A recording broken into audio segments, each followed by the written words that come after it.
Universal Orlando is one of America's best theme park resorts. I recently visited and I was finally able to ride all the roller coasters in both parks, Islands of Adventure and Universal Studios. Both parks feature some of the greatest roller coasters in the state of Florida. These parks feature amazing rides, and I find it difficult to pick between a few of their roller coasters. But here's my ranking of all the roller coasters at Universal Orlando. Starting the list off are the two family roller coasters, Pterodon Flyers and Woody Woodpecker's Nut House Coaster. Then, Flight of Hippogriff, one of the roller coasters located in Hogsmeade. This is a fun ride and pretty well themed for a family coaster. Harry Potter and the Escape from Gringotts is a very cool interactive dark coaster located in Diagon Alley. The ride's theming is incredible, and on ride the scenes are phenomenal. Also, those spinning trains are actually really cool. Even if the ride has a long wait, the queue is one of the best out there, so it's totally worth your time waiting for this attraction. Revenge of the Mummy is actually a near perfect dark ride. It has some great airtime mixed in throughout the layout, and it's just an all-around fun ride. The launches and drop are by far the highlight of the ride, but somehow this indoor roller coaster is slept on when discussing the roller coasters of the resort. I wish I could rank it higher on my list, but that proves how amazing the roller coasters are at the two theme parks. Hollywood Rip Ride Rockit is my favorite roller coaster at the Universal Studios park. The song selection is great, especially with the secret menu.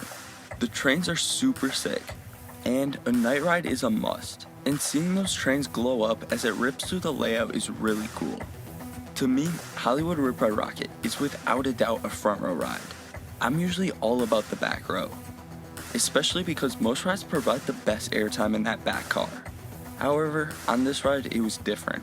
You'd think because of all the mid-course brake run drops, the back would be the greatest row on the ride.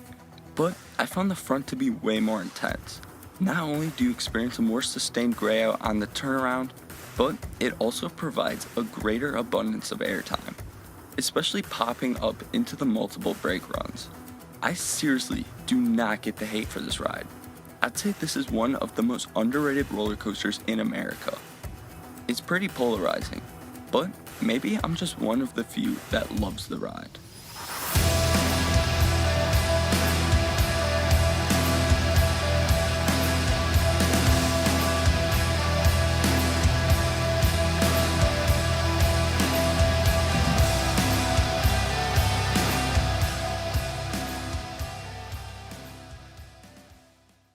Hulk is an intensity machine.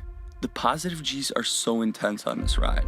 I managed to have a sustained gray out between the first of the 4 inversions. Incredible Hulk will rip through the first half because of the insane incline launch. That launch is by far my favorite element on the ride. And then that 0G roll is almost as good. I managed a night ride and a rain ride, both elevating Hulk to an elite level. You know the ride's running fast when Hulk has to come to a full stop on the mid-course brake run. There's a few cons to this ride, but they don't affect my thoughts on the ride.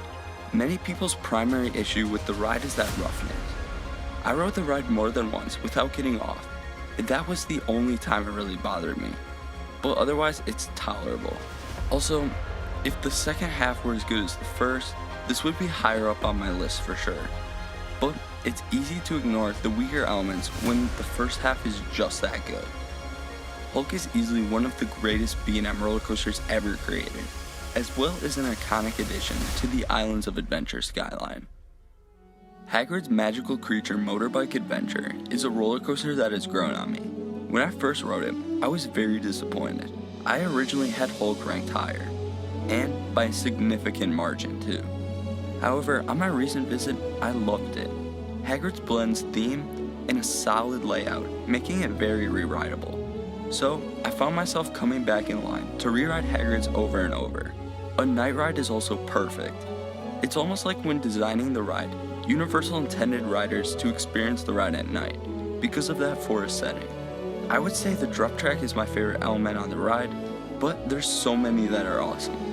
The ride blends too well to pick a favorite, so there's no standout element, and each twist and turn is great.